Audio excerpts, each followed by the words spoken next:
or delivery. Hi, everybody. I'm Bryan Mudd, a fan of South Plains politics. Here's your talking points for this week. Well, why should we believe political polls? We always say take them as a trend rather than an absolute certainty, but we'll say the governor likes our latest poll. And no one likes to see what's going on in Ukraine. But why is that invasion already causing price problems here in Texas? From the studios of KAMC Television in Lubbock, your local election headquarters. This is Talking Points with Bryan Mudd. Thanks for being with us also this week. Why? That's a recurring theme. We're going to try to answer questions about what we're seeing politically before the upcoming election. A lot of people wondering, after visits by the governor have been a little thin here recently, why Mr. Abbott decided to return to Lubbock for the second time in less than 2 weeks. Well, this visit was a specific campaign stop, asking people for their vote, and making the case that he's the only Republican candidate who can beat challenger Beto O'Rourke in November. And so far, the latest Nexstar, Emerson College, the Hill, Texas poll bears that out. Assuming the governor and Mr. O'Rourke win their respective primaries, Mr. Abbott holds a 7-point lead. And that likely plays into the meaning of the governor's visit, which is probably best shown in this statement. We will be starting behind. The only way that we win is by having a high level of turnout in Lubbock County, or a place where I just came from, which is Amarillo, Texas. We must outperform. We don't need 51% of the vote in Lubbock County. We need 81% of the vote in Lubbock County. So once again, Lubbock is among those cities being primed for their November Republican votes to make up the gap for other more Democratic voting areas of Texas, and those gaps are narrowing. Which is one of the reasons why Democrats have complained loudly about how new voting rules make getting and using a mail-in ballot more complicated. When we checked several weeks ago, it had not been an issue in Lubbock County, but that has now changed as we get closer to election time, with county officials working hard to get the problems fixed so everyone's vote is counted. And KAMC, Katie Gray shows us what the problem is. We started out when our first batch of mail ballot applications, we only rejected 8. We're up to about 30% now. Elections Office Administrator Roxine Stinson says the new mail-in ballots are causing some confusion among voters. Hundreds of ballots rejected because of missing information. We've done everything we can to reach out to voters, but they've been very good. They've been very positive about, returning the corrected applications, with the Signature Verification Committee helping us make those calls and send out those emails. The problem begins right here. Adding this flap, this longer. The envelope includes a new layer of verification that requires voters to include either their driver's license number or the last 4 digits of their social security number. These ID numbers tell us that's really you, because nobody else should have your ID numbers. It should just be you. And if the information is missing, the elections office can't finish opening the ballot at all, and in turn delays the whole process to count the vote. The steps that are, if we reject an application, and because there's something needs corrected on it, the process is about 8 steps, whereas it used to be 1 or 2. So we have to go through each of those steps to make sure we don't miss something, to give that voter the opportunity, if they want to go online, to correct it. Katie Gray, KAMC News. All right, Katie, we're pleased now to be joined by Judge Anne Marie Carruth, running for that spot in the 72nd District Court. Always good to see you. Good to see you, too. Thank you for having me. Does it worry you for your own campaign to see, as we sit here, less than 10% of voters turning out? It has been a low turnout. It does not bother me or worry me for our campaign. I think our voters are extremely excited and energized, and they're going to the polls. It does worry me, however, for our county, for our city, our state. It's just such an important right that so many of us don't exercise, and so it worries me as a whole. It doesn't worry me for our campaign in particular. Talk about your experience on the political side of a judge's job. It's been a while since you've actually, I guess, campaigned in this way than what you're having to do now. So as you probably remember, 8 years ago, I ran for Justice of the Peace for Precinct 4, and that was a contested race. There were 5 of us in that race, and it ended up going to a runoff. And then I was appointed by the Lubbock Republican Executive Committee, to County Court at Law Number 3. So I didn't campaign for that in that traditional way. And then fast forward these 2 years, and here we are doing this again. It's an interesting process. It's a wonderful process. There's no better way to get to know the people in your community than to campaign. And so I jokingly tell people, if you want to know your community better, run for office, because it really opens a lot of doors.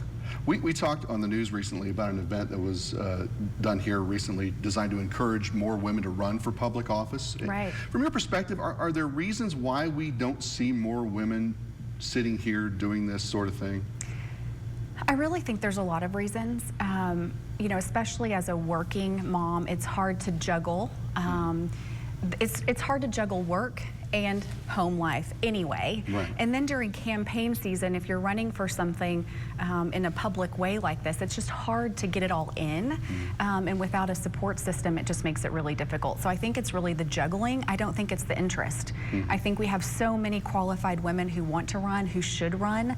They just don't feel the support needed and the flexibility to be able to do so. Well, find it and do it. That's just from me out here too. But Amen. Yeah, I don't generally ask people to talk about the highlights of their own resume, but I feel like so many people don't know their judges in the same way that they know their other political candidates. Are there a few things that you've been particularly proud of here in your sort of judge career here in this part that you'd like to talk about? You know, I tell people often that, especially in my 8 years of campaigning, that I feel like people want to know their candidates personally almost more than professionally, because I think if you know your candidate personally, you know where they fall on certain issues.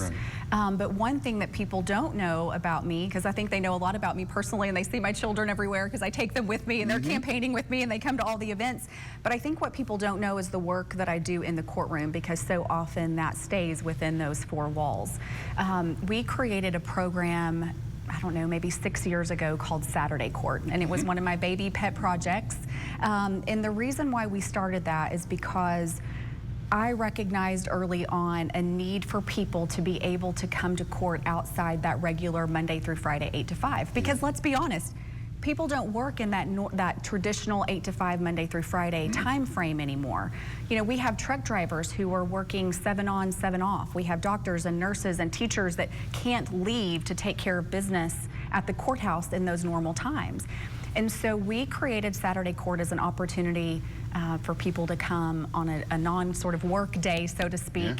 And what we found is that when we had a Saturday docket, 70 to 80%, almost 90 really, percent of people were showing up to those dockets, whereas Monday through Friday in those regular dockets, we had 20 or 30% showing up. Wow. So that's one of the ones that I think I'm the most proud of, just because I think sometimes as elected officials, we forget how much we still serve those constituents. And so we're here for them. We need to remember that we have to evolve and be innovative enough to take care of those that put us in office. There are some people out there who are going to see your name and immediately think of your ex-husband and his legal issues. Now, obviously, you're not together. You had nothing to do with any of that sort of thing, but there are kids and there are family issues and anything, all the things that go along with that. For those who might wonder, is there anything involved with his case that would prevent you from doing the job on the 74th going forward? In the 72nd? Or 72nd, I'm sorry. Absolutely not. Nothing. Outstanding. What's the state of the caseload in the 72nd right now? Post-COVID, any backlog or any sort of issues you're trying to clear, getting things getting moved through there the way you'd like? Well, I think statewide, nationwide, actually, we saw a little bit of a backlog because there was a time period where we were all at a standstill. I think that what we did really well during COVID was embrace technology. When the Supreme Court sanctioned us to be able to use Zoom, it was our virtual platform. We were one of the first courts to embrace Zoom and to use Zoom and be able to continue to move our cases.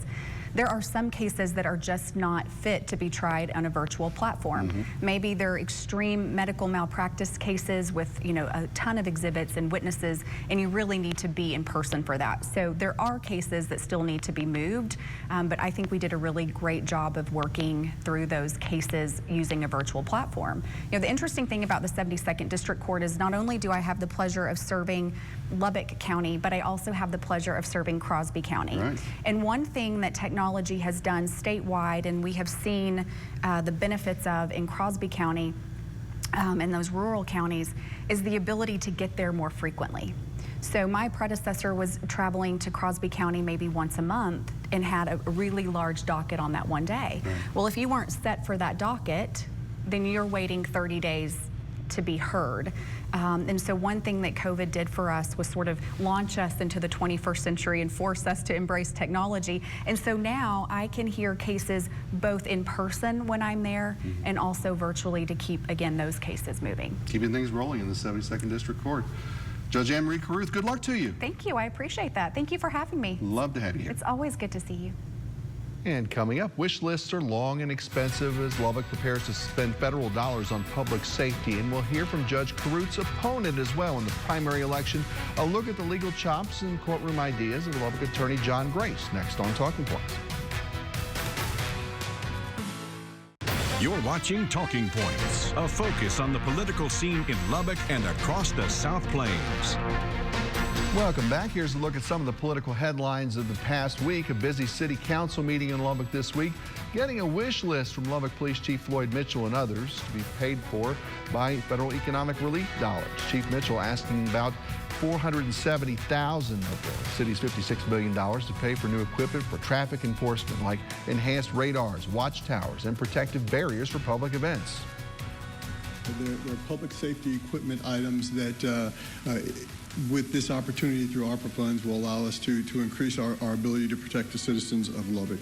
I agree that these are all great enhancements for public safety, and I'm in total agreement that we go forward with this.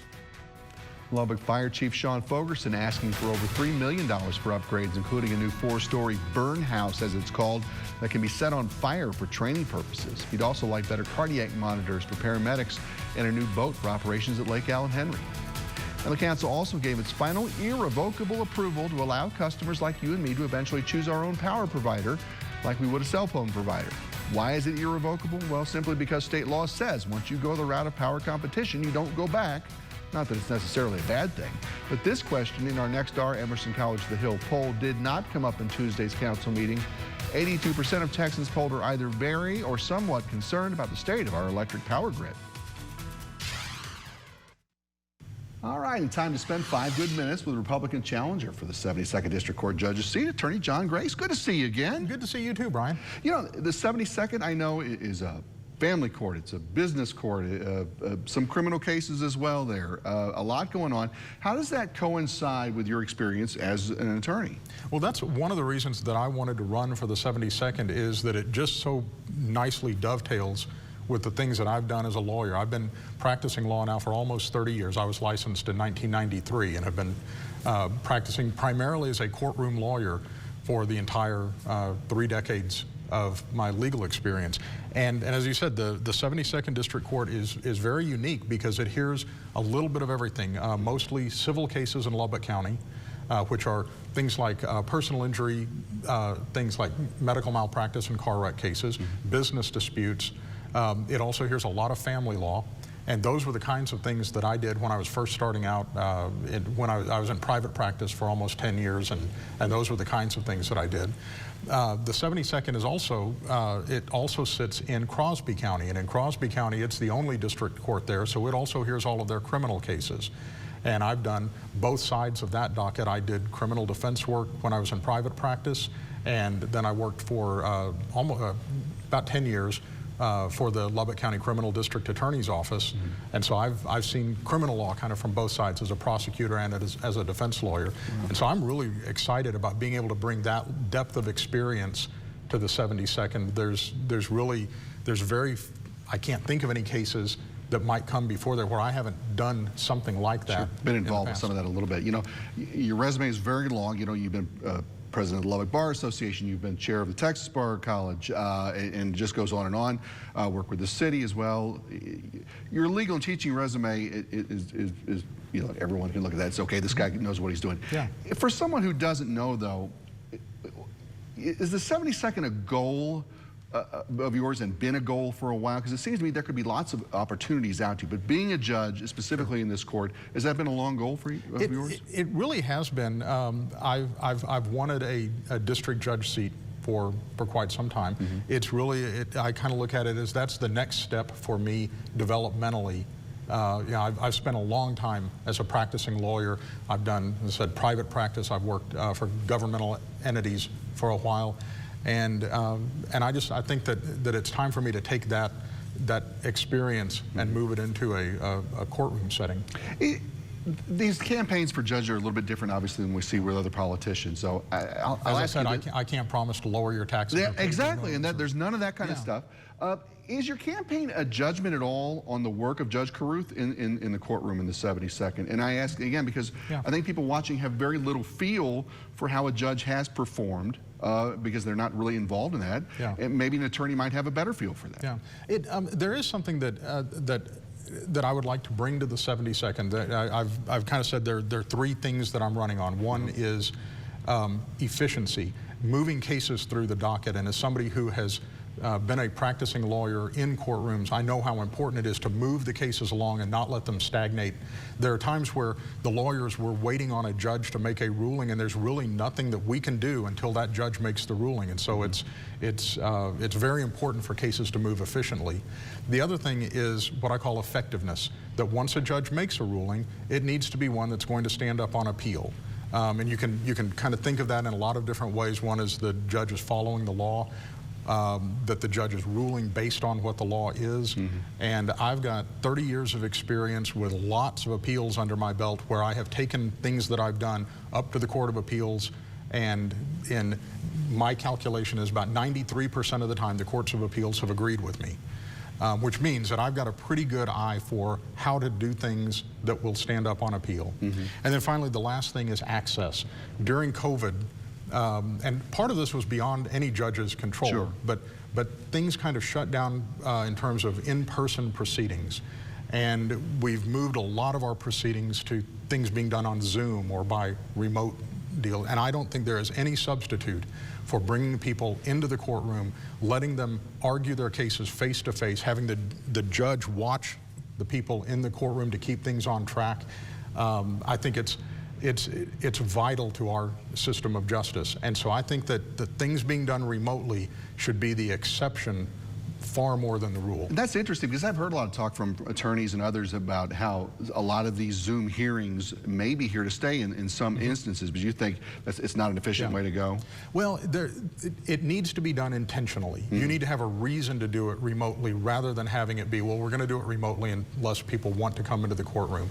There are all kinds of things where the lawyer just needs to go get a very simple thing decided by a judge, and so the two lawyers may say, let's just do this by Zoom, and the judge can agree, and I think that's fine. The technology is a good thing in and of itself, but it shouldn't be used indiscriminately, and I think the sooner that we can get back to the way we've done things for the last 250 years, the better our court system will operate. The final seconds we have, talk about this job and having to live up to the work of the late Judge Ruben Reyes, who held this court for so long, and he meant a lot to a lot of people. He meant a lot to me, and I'm touched by the fact that his wife has endorsed me in this campaign. In fact, she's been out there. It's almost been a challenge to see who's been working harder.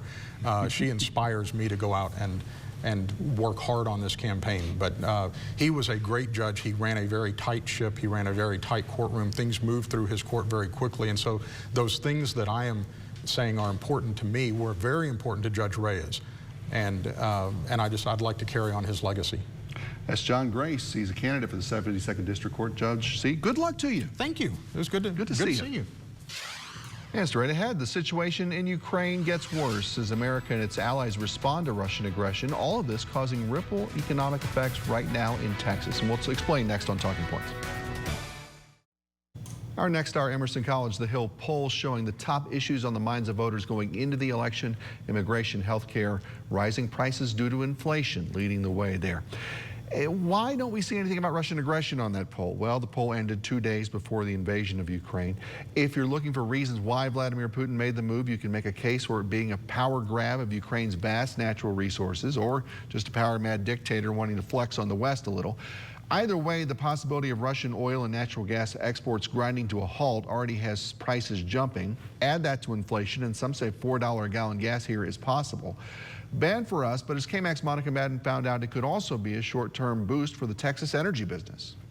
Ukraine is free! Ukraine is free! We couldn't sleep the whole night. Texans express solidarity with Ukraine as tensions are already disrupting the markets. Prices have been moving up for a while. We're going to be paying more at the pump. Experts say even though Texas is one of the world's largest oil and gas suppliers, we could still feel a hit if Russia cuts off its natural gas supply to Europe. Anytime you have uncertainty about a producer, it makes everything more expensive. We're not immune from prices going up. It's a global commodity. If the flow of Russian oil is disrupted or there are sanctions on its exports, Texas refineries might have to step up. The United States will release additional barrels of oil as conditions warrant. But doing so would not be cheap nor easy. There's only so much we can export. It depends on a fair amount of infrastructure that needs to be done both here and there. That could be good for the state's oil and gas industries. We are a net exporter of natural gas to the globe. The head of the Texas Oil and Gas Association says this underscores the importance of domestic energy production. We think those demands will continue. There is no substitute for being secure in our energy resources. Since Texas is the third largest oil and gas producer in the world, we know that energy is a huge part of our economy, which means when energy companies make more money, that can boost the state's budget. However, if the cost swings too high, the consumers could end up taking the cost. In Austin, Monica Madden, back to you. Monica will be back with the final word.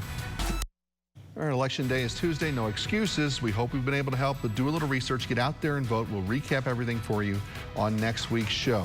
And send us a comment on our KMAC News Facebook page and at everythinginlubbock.com. Click weekly features and talking points to stream this and many of our past shows. And that's all of our time. For all of us on Talking Points, we thank you for watching. And we'll see you right here again next week.